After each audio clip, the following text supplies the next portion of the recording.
Give you the last sort of racket I'm going to show you is a good friend of mine phoned me up, I don't know, 3 years ago. He said, Mark, I've been talking to Grays. I've come up with a design. Fantastic. What have you got? So told me what he got. I was living North London at the time. Chris Bray was at Middlesex, and I said, I'll come over and let me have a go with it. So Chris Bray was very excited about this product, and we tried lots of things in the past and done things, and and I thought, what's he done differently? And I was quite excited driving over to the Middlesex. It's not called the Boroughs, is it? It's Middlesex University Real Tennis Club. And I got there, and Chris Bray presented me with this, the Grays XL. Now, if you can't see it on the camera, now I'm sure someone will tell me, it's 13% bigger. Okay? Now, that can mean lots of things. I think it's a beautiful, I love that colour scheme, natural wood, logo, stands out. I think it's a beautiful looking racket. I hit, remember I hadn't played for 5 years, I went on court, I hit 4 balls, walked to the net and put it on the side. And Chris said, well, what do you think? What do you think? I think he thought I was going to say something because I am quite forward. I'm not sort of shy in coming forwards. So I think he thought I was going to pull it to bits. I said, brilliant. Best thing that I've seen for a long time. Don't need to have it. He said, well, do you want to have another go? I went, no, don't need to. Why do I? That racket, if your club has not got that racket, your club's not doing something right. Because if I've got 4 beginners, if I've got some 13-year-old girls playing from the local school, if I've got some boys playing, if I've got some ladies playing, adults playing who struggle with the game, 80s, 90s handicap, and they're getting frustrated, they've got to have the opportunity to use this racket. Okay, so, and Chris said, what do you think? How can we sell it? What will the game think? I said, well, at the end of the day, Chris, the game can think what it likes, but if I'm running a club and I get 4 new people come in on a Saturday evening and I give them the old standard racket, which, listen, a lot of higher rackets tend to be pros has-beens or members have given them away. Why would I give a beginner, a lady beginner especially, why would I give them an old Extra Tech racket or a big old heavy racket? I've got to make sure I put the right equipment in their hands. So when I look at the XL and the junior racket, they're a must in every club. Okay? And I am going to have a go at professionals here because I think some professionals didn't even know that was available. Okay, which is just ignorance as far as I'm concerned. It's your job, it's your business, you're trying to encourage juniors to play, that's got to be in your locker or on your pegs at work, both of those rackets. So I've come back into the real tennis industry, but I work in the golf industry as well. I've got my own golf business, and this is the way I summed it up to Chris Bray. Golf clubs it's completely different from real tennis. There's so many gimmicks that are available. You get 2 types of golf club. You get what we call a blade. Now, I don't know if you can see this. It's got a very thin top line. And this is I've got what they call a combo set here. So if you're a golfer, you'll understand this. If I go from pitching wedge down to a 7-iron, I have a blade. Now what that means is the sweet spot on the blade is very small. It's minute, it's really small. But what I've got on my 3-iron up to 7-iron is a cavity back. Okay, it's a slightly bigger head. It makes the sweet spot bigger because with the long irons, I need some help. You know, I'm an okay golfer. I teach golf. I'm a low single figures handicap golfer, but I want some help with, this is my, what is this? My 4-iron. So that's my cavity back. Now, very simply, real tennis, there's my blade, my full-blown latest Extra Tech racket, and there's my cavity back. Okay, it gives me some help. So question your club. Have you got an XL racket in your club? Have you got a junior racket in your club? Because if you haven't, I'd want to know why not. So yeah, as you can tell, equipment, I can talk forever on it. I can ramble on forever. So I've got all of those rackets there. The one I wish I could have shown you is the Wayne Davis. I haven't got one. So if anybody's got an old Wayne Davis racket, I'd love one for my collection. So that's my sort of take on equipment and my journey through equipment. It's part of the game that absolutely fascinates me. I've strung a few rackets in my time. I've repaired a few rackets in my time. I've strung some rackets with some of the materials for stringing that I don't remember. I think Mike Gooding bought some fishing line, sharp fishing line, and we strung a racket with that. I've strung it with lawn tennis materials to try. Lawn tennis string's fantastic, but it breaks in seconds. But it's brilliant to play with. So I'd like to see more string available, more choice. Tensions, you know, we can talk about tensions of string for forever, really. Yeah, the whole equipment side of it is, I can make notes on it forever, but yeah, that's the equipment side of things. So I'm not sure how long we've been talking for. I've been waffling on for quite a long time now. So I have had some questions come in.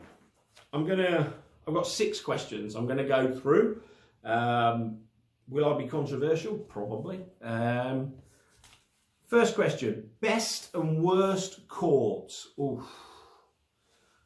Okay, here's a challenge for us all. So comment section below, write it down. Let's do it. Okay, so give me your best court and your worst court. You can actually give me the reasons why. Let me start off with my worst court. The worst court for me is Hatfield House, and it has nothing to do with the court, nothing whatsoever to do with the court. When I was playing and the game meant most to me, you used to have a handicap committee. If you were an A-grade player, you had a handicap committee. It wasn't like today where all your results were generated by computer results and everything. You had a handicap committee, and the chairman was the chairman of Hatfield House Tennis Club. And I would go to Hatfield House once a year and I would play National League. And I felt under such pressure to play well, to win, to perform. I was starting to have some, you know, my playing thing is another story, but basically I'd got to 8 or 9 handicap and I was starting to have a few results against 5s and 6s. But my handicap wouldn't improve. Don't know why, maybe my face didn't fit, the bloke didn't like me, don't know. I used to go to Hatfield and he was sat in the dead on. I used to feel such pressure about trying to have a good result in front of the chairman of the handicap committee. Because your handicap, I know what it's like. It's especially when it's your living and you're passionate about playing and you want to get to a level. I've got it in my head what level a real tennis pro should be, and I wasn't at that level yet. And I wanted to be. I wanted to be it yesterday. So I just never could play in front of the bloke. I got headaches. It just meant the world to me, and I just couldn't play. And in the end, I absolutely dreaded going there. It was quite a tough floor. I can remember Hatfield being quite a tough floor. There was quite coloured lines, and I found it quite stroby. But I think I'd lost before I even got there. I put so much pressure on myself. Yeah, and the bloke frustrated the life out of me because he wouldn't look at my result. I felt he only looked at that result in the National League at Hatfield. Yeah, and I just found it depressing. I found the whole thing depressing. So let's move on. My favourite court. Now this might be a little bit of a shock to some people, and I didn't have great results on it, if I'm honest. I just looked forward to playing there.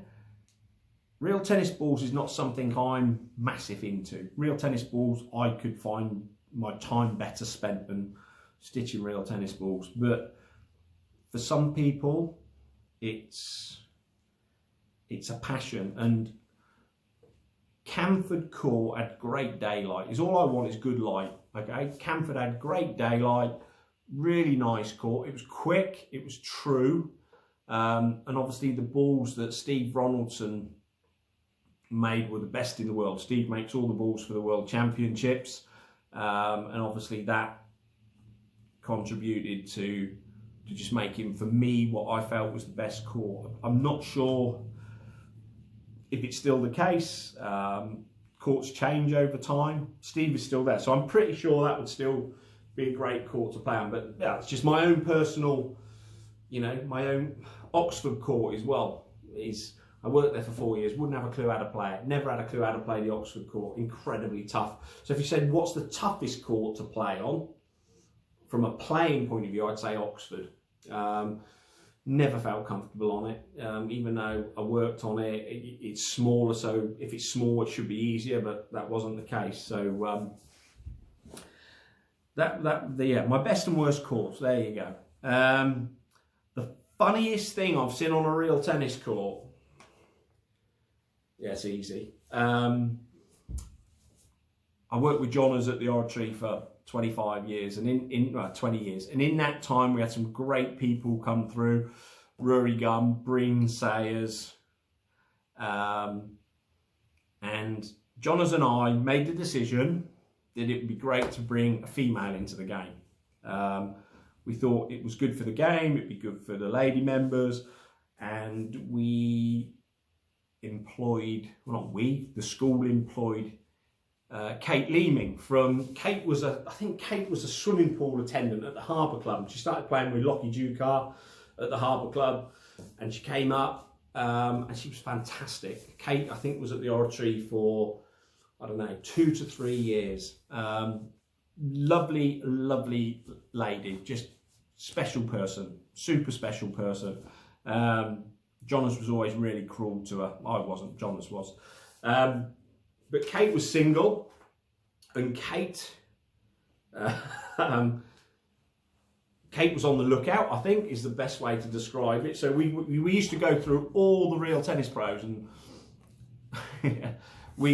Jonas and I would relate them to football.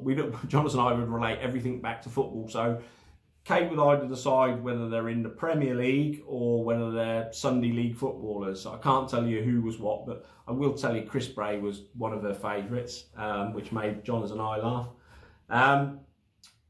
So we took it upon ourselves to find Kate a boyfriend. So at the time, Morton Morrill had taken on a new assistant, a French lad called Arnaud. Now, Arnaud had been in the game for a few years. He'd come across. He came to the Oratory for some training or something, so he left the building, and it was me or John. I said to Kate, what do you think? Well, you know, Arnaud, what league's Arnaud? And she had a little smile on her face. And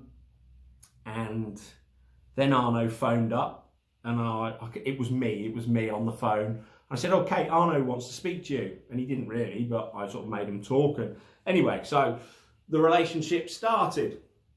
I think they were about a year in. And I hope Kate won't mind me telling you this, but Arnaud turned out to be a bit of an arse. And yeah, he was, I don't know, Kate used to work hard, and she used to be at the club a lot. And anyway, so they decided to play in the pro doubles at Queen's, I think it was, pro doubles, British Open qualifier, whatever it was. Kate was possibly a slightly better player than Arnaud. So for those of you that played, that Arnaud was playing the net. Obviously they're the same side of the net as each other. I'm sat in the dead on watching at Queen's with a few other people. Arnaud's at the front of the court. A ball comes off the back wall on the backhand. Kate runs up the court to about the last gallery, and probably the same distance from me to this camera right now. I will never forget it. Kate Leeming has hit a backhand, and if she hit another 100 out of 100, she would never hit it better. It hit Arnaud full up the arse, okay? And I mean, she's absolutely leathered it. I don't know, the cynical side of me said, did she do that on purpose? Maybe he'd been idiot the night before or something. But she hit this ball full out and hit him full on. And I literally wet myself. I thought it was the funniest thing I've ever seen. And yeah, I'll never forget that. It was just brilliant. It was absolutely brilliant. I wish I'd have had a video camera for that one. So, well, that's on court. What are the other funny things I've seen? Some of the other bizarre things I've seen. Now, one of the things I saw was taking Kimi Räikkönen on court the night before the Silverstone Grand Prix, standing there talking to this lad. He looked like one of the fifth form boys at the archery school at the time. And I'm not into motor racing, so I wouldn't have a clue. But I just thought it was quite funny that this lad's going to be in charge of a multi-million-pound Ferrari racing car in a few hours, and here he is playing real tennis. What if he gets it in the eye? What if he gets this, that, and the other? So that was another strange moment for me. We used to run the school shop at the oratory, and one of the boys, new boys to the school, his parents came up and we got talking, and this guy started singing. And I was always a bit of a Beach Boys fan, so it turned out that this guy was Bruce Johnson from the Beach Boys. So here I am, a real tennis pro with Bruce Johnson from the Beach Boys singing to me in the office at the oratory school. That was quite impressive. Something I'll never forget. Worst moment in real tennis is my next question. So I've gone from very funny to probably, yeah, real tough one, this one. The worst moment, Seacourt silver racket. I'm now a player. I can now play a bit. And I used to hit the ball quite well. I used to hit it very hard. I was a bit out of control, but I could smack it. Couldn't volley. But I knew if I wanted to be a better player, I've got to start volleying return to serve. I watched Rob Fay and I watched all these good players, all can volley return to serve. I hadn't got a bloody clue. So I've got to learn to volley return to serve. I hit a volley, I get inside it a little bit tucked up here, but I've still had a full-on swing. Bang. This ball has gone probably as hard as I can hit it, down the line. Alan Oliver, who I'd worked with for 4 years, as I said to you, in Oxford, who was an absolutely fantastic bloke, nice as you could get, it hit him there, right on the temple, and he dropped like a stone. And I genuinely thought I'd killed him outright. I just got inside it, just tucked up. So instead of hitting straight, it just went down the line. And in fairness to Alan, he laid on the floor for a split second, and I ran to the net, and I genuinely, my heart stopped. It must have stopped. I genuinely thought I'd killed the guy. But Alan got up being Alan. He started laughing, and he obviously couldn't carry on marking. And I had to carry on playing. No doubt I lost that match. And I can even remember it was Steve Ronaldson who jumped in and carried on scoring. And I basically, for the next hour of that match, couldn't hit a ball. I was so frightened that I was going to hit somebody else, because the sound to this day, I can hear it. Hitting him square on the, well, no, not good. Move on. So here's a question. Where do I think the game is today? Well, so I started in 1984, and I came out of the game in about 2015. That's a long time in the sport. I have stayed around the sport. My own son's got involved with the game. So I've seen it from a parental point of view, your son working in a game.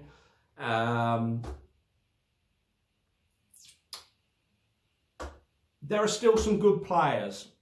Rob Fay is potentially going to be a world champion at 52, 53 years of age. Brilliant. Nobody could be more pleased for the guy than I am. You've got Camden Riviera, who I first met Camden when I think he was about 9 or 11 when he came over, and Chris Ronson and I coached him. So I've seen Camden grow up. Nice guy, top guy, the best at what he does. But does it tell me something about the game that lad hasn't lost to basically a competition for 4 years? You know, I wouldn't see that in lawn tennis. I wouldn't see that in, you know, the guy hasn't lost a match, you know. Do I think, my own view, yes, you've got this pool of probably less than half a dozen good players now. But there's not the people underneath. They're just, it's not, you know, to me the game should be a pyramid. There should be lots of people at the bottom or trying to get to the top. But what I see is there's a few at the top and then there's not a lot underneath holding that up. So that means that there's no competition. Have those other top people got it in their head that they can't beat Camden? Would they be driven if there were, you know, let me give you an example. I couldn't get into the British Open off of 3.6 handicap 15 years ago. I couldn't get into the British Open. I had to go and qualify. The qualifier was a 3-day event. I had to play 3 or 4 rounds at Hampton Court or somewhere like that. This year that's just passed, I could have got into the main draw of the British Open off 14 handicap, and there was 1 match in the qualifier. So what does that say about numbers playing? Now, I thought it was just a real tennis problem. It's not. You know, I work in the golf trade as well now, and golf assistant professionals generally, I employ quite a few on cruise ships. And it's different now, you know, things are different. You know, as I said, we all paid for our rackets. Nobody gave us anything. Nobody came, you know, I've been involved in a situation where I've got a real tennis pro asking me for free rackets. I mean, he's got worse in the last year and he's not, you know, I'm not quite sure what planet some people are on. You've got to put in, you know, you've got to serve an apprenticeship. You've got to, you know, I look back and think, right, okay, we travelled, we played tournaments. I didn't earn any money from it. It was just part of me. It was part of my education. It was part of my apprenticeship. Some people say, well, stupid you. Yeah, possibly. But definitely the numbers in the game is a problem at the moment. Now, that has got to come from, you know, as I said, I never got any coaching. Nothing. Self-taught. Now, if you come into the game now, the Dedennis Foundation, phenomenal. The money they've spent is phenomenal. But what have you produced? Not what have you produced, what has the game produced over the last few years? What have you got under the age of 25? I don't know. When I was playing, as I say, I wasn't a great player and I struggled, but there was lots of people to get past. Okay, now those numbers aren't there. So yes, I think you've still got some good players, you just haven't got the numbers there. And I think that comes down to head professionals' passion to take on the right person. I think it's very easy to get someone who's just going to go through the motions and who's not going to be a great player and who doesn't want to travel and so on and so forth. I think the game's got to go out and find talented kids, and you know that there's got to be a pathway for them to progress. It's a fantastic career, absolutely brilliant career, but it's in every sport. You know, the golf industry, you'll get the head pro who's got his job and he sits there and he blocks the pathway and so on, and he's lost his passion, he's lost his drive. Graham Highland, I've got to know Graham Highland over the last few years, and Graham Highland said to me something once that I'll never forget. He said, right, when you get up in the morning and you go to work as a real tennis pro, what's you thinking? And he said, go into work every day and try and be the best at whatever it is you want to be the best at. Whatever it is. So when I came into the game, I wanted to be the best player. I used to practice at Oxford. You know, all hours, I was practicing the wrong shit. I was practicing all the wrong things and so on, but I was practicing. That is what you do.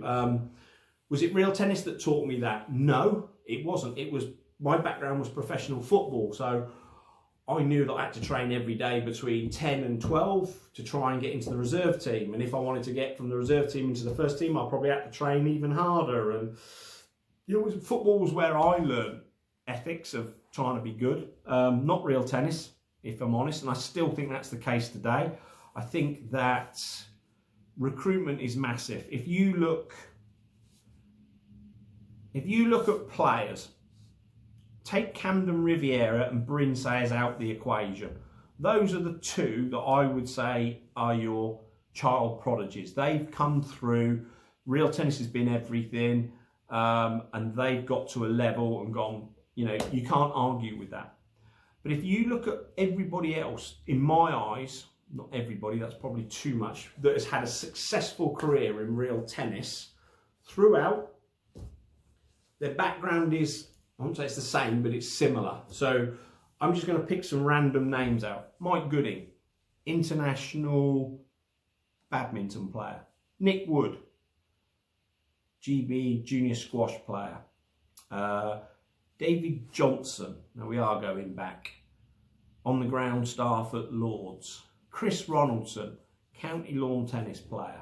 Rob Fay, international junior lawn tennis player. Steve Vergona, the same. Wayne Davis, state squash player. Let's think of someone. Chris Bray, county lawn tennis player. Adam Phillips, county lawn tennis player. And I think we're missing a trick. We've got to say, these are the people that are doing their apprenticeship, but not in real tennis. They do it in other sports. And then when they come into real tennis, they've got an idea of what it takes to be good. I know the job has changed. I think it would be very difficult now to be a head pro and be a top player. I think those days have gone. That's what it used to be in my day. You would have Chris Bray at Petworth, you'd have Mike Gooding at the Boroughs, you'd have Chris Ronaldson at Hampton Court. The top players were still head professionals. I genuinely do believe those days have gone. But I think what clubs should have is someone in charge who's passionate about the game, okay? Who's someone like Chris Ronaldson, the guy he's off the planet when it comes to passion, okay? But underneath Chris Ronaldson, or Morton Morrell, for example, I did a little bit of work at Morton Morrell. I'd like to see at Morton Morrell, I'd like to see Tom Granville overseeing it, top guy, and I'd like to see a young 20-year-old travelling the world playing, coming back, giving great lessons, talking to his members about the game and where he's at. And, you know, for example, we had Rory Gunn at the Oratory, and Rory came to us. He'd spent a little bit of time with Rob in Bordeaux, passionate about the game. Rory, you had to chuck him out the building. You know, there'd be Rory practicing. I wouldn't say that Rory was the most gifted guy in the world, but look at the level Rory Gunn got to. And it was hard work. He had great work ethic, did Rory Gunn. Brilliant, absolutely brilliant. Absolutely useless when you said, Rory, you've got to be in the school shop. Where would Rory be? Out on the court practicing, which would drive us nuts. But you know what? I totally admired the lad for that. So, yeah, Graham Highland, go back to that. His view is so right. Right, what do you strive to be the best at? Well, if you go into work, you go, right, I'm going to make the best 20 balls this world and this club has ever seen. And that's what I'm going to be. I'm going to be the best ball maker. You know, you look at this lad, John Evans at Hollyport. Not a player, not a people's person. But you know what? Behind the scenes, he must be doing something right to run a club. Is there room for that sort of person? He's got 250 members. He's... yeah, behind the scenes, clubs need people that do certain things, but the pro, strive to be something. Strive to be the best coach. When you start talking about coaching, that's a different subject altogether. I believe, and again, I'm going to be controversial, there's very few good coaches in real tennis. I think there's lots of, everybody in real tennis I like. That's not true. There's two pros in all my time that I wouldn't give you time of day for. One's still in the game, and one has left the game. I could tell you lots of stories about them, and maybe if you want me to, I will do. Yeah, bloke's an arse, but that's another subject. But strive to be the best you can be. And that is that question. Next question, why did I come back into the game? Why did I come to Jesmond Dean? I came about 8 years ago to do a coaching clinic, and it was just probably 8 to 10 years. I just left the Oratory, and I got my golf coaching qualifications, and I learned a lot about video coaching, slow motion. So I was probably the first person to really look at the real tennis swing in super slow motion. I probably looked at more real tennis swings in slow motion than anybody else in the world. Fascinating. So it's a great tool. It's not the answer. It's a tool of how to teach. So I would travel around the country. I even did some in America doing these video coaching clinics, and I would work with the club pro. Every club pro that I worked with had some good ideas. Everyone was a good guy. Absolutely spot on. And I learned so much in that period of time. But I came to Jesmond Dean and I did a coaching clinic, and I'd never been to the northeast. I'd probably never been north of Leeds. It's a bloody long way up here. And I did a Saturday afternoon. I stayed in Whitley Bay, and I did a Sunday morning, and I drove back down the A1 home.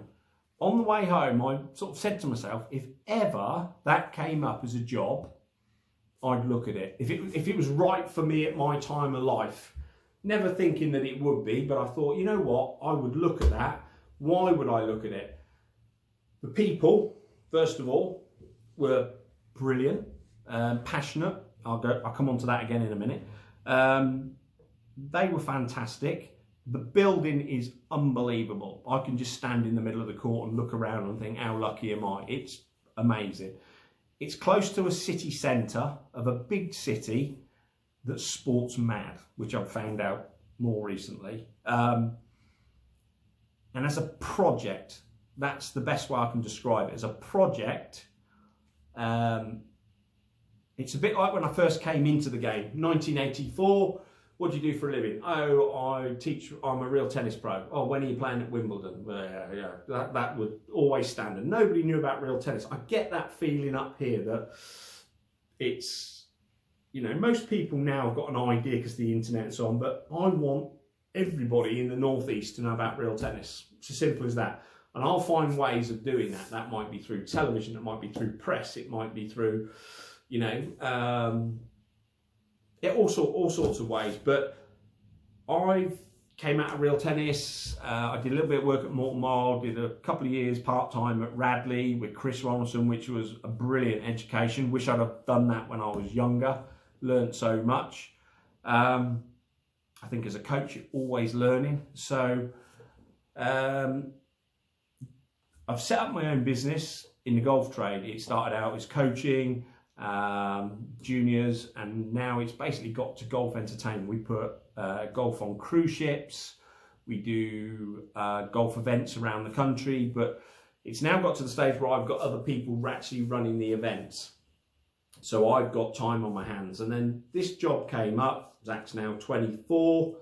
What I want out of life is different. I want to be happy, but I want to put back into something I believe in that's been very good to me as well.